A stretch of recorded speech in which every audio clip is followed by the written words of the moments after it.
Welcome back नाज़रीन। सबसे पहले सवाल मैं सेनेटर तारिक अजीम साहब से करूंगी। तारिक साहब, जैसे कि मैंने अपने इंट्रो में भी यही बात की कि अगर हम बात करते हैं जमहूरियत की या आमरीत की, कोई भी दौर हो हमारे मुल्क में, हम अपनी खारजा पॉलिसी और दिफा के मामलात जो भी इनके तकाजे होते हैं, क्या कभी भी हम पूरे कर पाए हैं?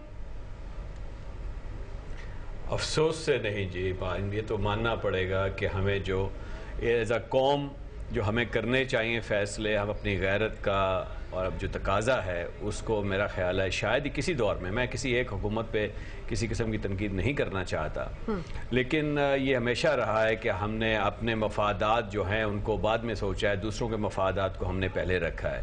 यानी कि दूसरों ने अपने मफादात की बेहतर तरीके से उन्होंने तहफ़्फ़ुज़ किया है बनिस्बत हमारे। क्यों हम अपने आप से दुश्मनी तारिक साहब क्यों करते हैं? अपने साथ दुश्मनी समझ नहीं आती ये बात।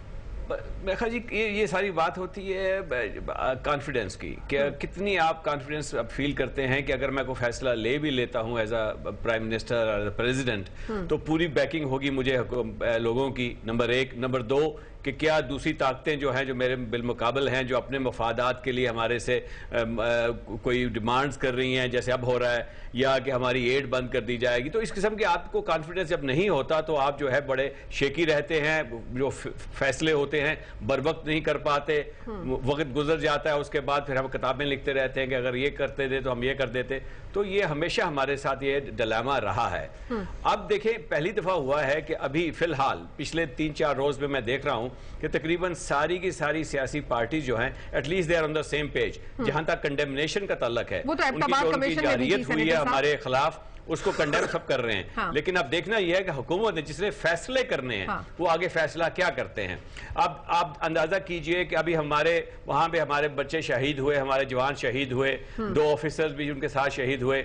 अफसोस की बात है जो हमारे सुप्रीम कमांडर हैं, हमारे प्रेसिडेंट साहब, उनको ये तौफीक नहीं हुई कि बीइंग अ सुप्रीम कमांडर उनके नमाज जनाजा पे चले जा सकते, ना प्राइम मिनिस्टर वहां पे तशरीफ लेके गए। ये बहुत एक अहम चीज थी कि वहां पे कम से कम उनकी जो प्रेजेंस है उनको वापस तो नहीं ला सकती थी, लेकिन एक सिग्नल जाता कि जी भी हम सब जो उनके दुख में शरीक हैं और हम कंडेम करते हैं। ये बड़े अफसोसनाक बात है। और अभी तक आप देखें कि प्रेसिडेंट हाउस से अभी तक कोई कंडेमनेशन का कोई प्रेस रिलीज इशू नहीं हुआ।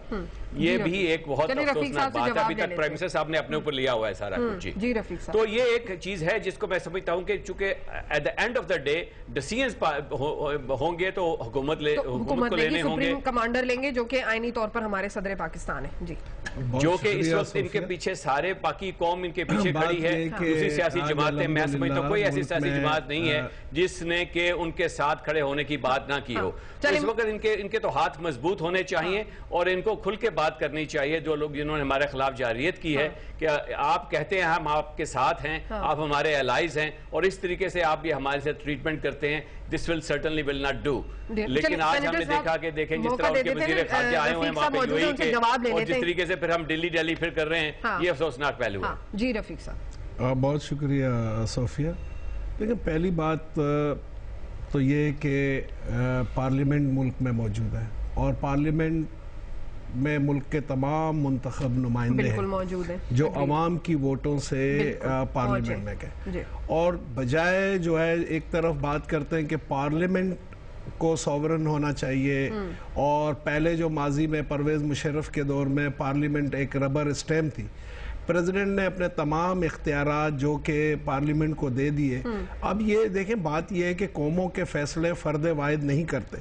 अब एक तरफ कहते हैं सुप्रीम कमांडर तो करते हैं। अब देखें, पहली बात ये है कि सुप्रीम कमांडर जो है, जो भी एक्शन जो होता है, सबसे पहली बात ये है कि पार्लियामेंट में उस पर जो है थ्रेड बार डिस्कशन होनी चाहिए, और उस पर जो है वजीर आजम साहब ने जो है उस पर एक्शन लिया है कि उस पर डिस्कशन होगी। फिर एक देखें पार्लियामेंट की, ये रफीक साहब सॉरी मैं बीच में काट रही हूँ, लेकिन ये बातें तो एबटाबाद कमीशन पे भी हुई थी। देखिए ना, लेकिन बात ये है कि कमीशन अपना काम तो कर रही है, कमीशन को तो नहीं रोका ना कि उसामा बिन लादेन वाले मसले पर कमीशन जो है बनाया गया।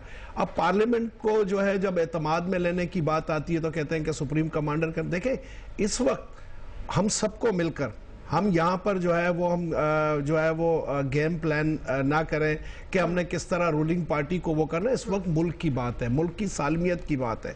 मुल्क की जो है हमने मुल्क की सालमियत और मुल्क की वहदत के लिए हमको एक रहना चाहिए। हम बजाय तनकीद बराए तनकीद हम ना करें। एक तरफ देखें वहां पर जो है पार्लियामेंट की जो डिफेंस कमेटी है, उसकी डिफेंस कमेटी ने जो है जो डिसीजन लिए हैं कि वहां पर जो है जो नेटो की जो सप्लाई है उसको जो है उन पर कदगन लगाई है। अब दूसरी तरफ कह रहे हैं कि कंडोलेंस पर नहीं गए। अब यहाँ मैं लाड़काना में था, कल वहां मैं मौजूद था जब उस मेजर जो मीरानी है जो शहीद हुए, वहां जो है चीफ मिनिस्टर साहब भी गए और बल्कि बिलावल भुट्टो साहब भी गए उनके कंडोलेंस पर। वहां उनके बिल्कुल नोडेरो हाउस के साथ ही उस शहीद का घर था। अच्छा। जो पार्टी के चेयरमैन है बिलावल भुट्टो वहां गए। अब कंडोलेंस पर ना जाना भी, ये भी देखें इस वक्त कौमों को एक साथ रहना चाहिए जब मुल्क की सिक्योरिटी का मामला आता है। अब यहाँ जो है जो नेटो की जो डिप्लॉयमेंट हुई है, अब ये डिप्लॉयमेंट तो सिक्योरिटी काउंसिल ने जो है 2001 में की है, ISAF या नेटो। अब ये जो डिप्लॉयमेंट हुई है, जो यहाँ पर जो सारे अटैक हो रहे हैं, हमने सबको मिलकर कौम को जो है पार्लियामेंट जो है फैसले करे वो बेहतर होगा। और ये कहें कि सुप्रीम कमांडर को अकेले तना फैसले करे, और जब वो फर्दे वाहिद के जब फैसले होते हैं उनका इतना इफेक्ट नहीं होता। मुस्लिम लीग नून का भी पॉइंट ऑफ व्यू लेते हैं। ज़ईम, आपकी जमात भी पार्लियामेंट का हिस्सा है, 60% पाकिस्तान पर हुकूमत कर रहे हैं, क्या सपोर्ट देंगे आप इस फैसले में? अनफॉर्चुनेटली आपकी बात के जवाब में मैं सिर्फ एक जुमला ज़रूर कहूँगा, लेकिन जो आपने इंट्रो बोला सोफिया, वो मैं उसे 100% एग्री करता हूँ। देखें, फॉरेन पॉलिसी जब एक इंडिपेंडेंट और सॉवरन मुल्क अपनी फॉरेन पॉलिसी तश्कील देता है तो there are no free lunches. आप जो फॉरेन पॉलिसी तश्कील देते हैं उसमें आप सबसे ज़्यादा ये ख्याल रखते हैं कि आपके इस अमल का आपको क्या फ़ायदा होगा और दूसरे को क्या फ़ायदा होगा। You got to watch your own interest. ठीक है। प्रॉब्लम यहाँ पे ये रहा कि यकीनन डेमोक्रेटिक गवर्नमेंट मौजूद है और उस डेमोक्रेटिक गवर्नमेंट ने पहले भी कई बार इन चीज़ों को बड़े वाज़े तौर पर कन्वे किया। वो क्यों नहीं वापस उसका जवाब सही तरीके से आया? इसलिए नहीं आया क्योंकि दूसरी तरफ से वो सीरियसनेस नजर नहीं आई गवर्नमेंट की। दूसरी तरफ आप कशकोल लेके पहुंच जाते हैं, आप उनके हर कहे पे। आपके सामने क्या आपकी पार्टी के सामने क्या सोल्यूशन है? क्या करें? एक मईशत तो तबाह है। इसका सबसे बड़ा सोल्यूशन जो दिया था वो ये था कि कैटेगोरिकली, आप देखें पंजाब में हमारा एक मिनिमम लेवल का एक एक्सपोजर होता है। हमने कैटेगोरिकली कहा कि हम अगयार की इमदाद को ठोकर मारते हैं, हम किसी किस्म की इमदाद अगयार से नहीं लेंगे। जब अगयार का लफ्ज आता है तो वो शहबाज शरीफ साहब ने ये बात की तो उन्होंने कहा कि वो लोग जो हॉस्टाइल एटीट्यूड रखते हैं टुवर्ड्स पाकिस्तान, हम इमदाद लेकर उनके साथ किसी किस्म का ऐसी मामला नहीं करेंगे जिससे हमारी सॉवरेनिटी को, जिससे हमारी इंडिपेंडेंट फॉरेन पॉलिसी को जिक पहुंचती हो और हम अपने फैसले करने में नाकाम रहे। आपने जहां तक बात की, देखिए हमने उस 18th अमेंडमेंट में इनको सपोर्ट किया।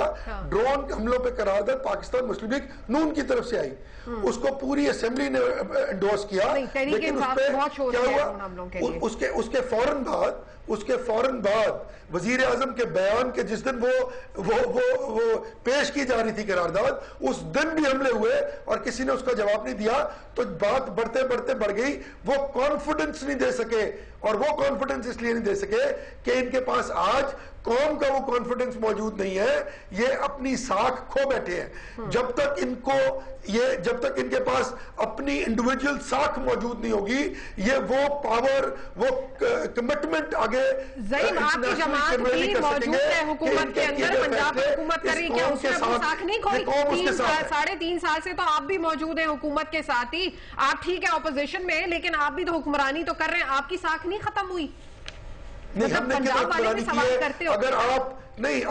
अगर आप ये कहती हैं कि पंजाब का जो गवर्नमेंट है उसका जो मेगा इश्यूज है इस मुल्क के, फॉरेन पॉलिसी में कोई अमल दखल है, फिस्कल एंड मॉनेटरी पॉलिसी में कोई अमल दखल है, डिफेंस पॉलिसी में कोई अमल दखल है, तो मैं आपकी बात मानने के लिए तैयार हूं। लेकिन जहां तक ये मेगा इश्यू जो है, इन मेगा इश्यूज में प्रोविंशियल इनपुट नहीं होती।